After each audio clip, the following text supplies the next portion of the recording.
नमस्कार साथै स्वागत छ सबैजनालाई म सुधीर राईको तर्फबाट।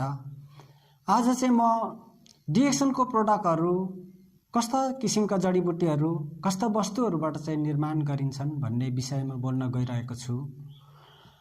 वास्तवमा डिएक्सनको प्रोडक्टहरू अति नै राम्रो अनि स्वास्थ्यमा लाभदायक पनि छन्, किनभने जडीबुटीको राजा रातो च्याउदेखि लिएर हाम्रो देशको हिमाली भागमा पाइने यार्सगुम्बा अनि समुद्रको तटमा पाइने नोनीदेखि लिएर समुद्रको पानीमा अथवा पानीमा उम्रिने लेउबाट बन्ने स्पाइरुलिना आदि इत्यादिहरूबाट प्रोडक्टहरू बन्दछन्। यी प्रोडक्टहरू हामीले सेवन गर्यो भने हामीलाई हाम्रो स्वास्थ्यमा एकदम राम्रो सुधार हुन्छ अथवा हामीलाई रोग लाग्नु दिँदैन। यदि रोग नै लागिहालेमा पनि हामीलाई यसले रोगहरूलाई निर्मूल गर्दछ। यसले रोग मात्र लाग्नु दिने होइन, यसले हामीलाई लामो आयुसम्म बाँच्न सहयोग गर्दछ।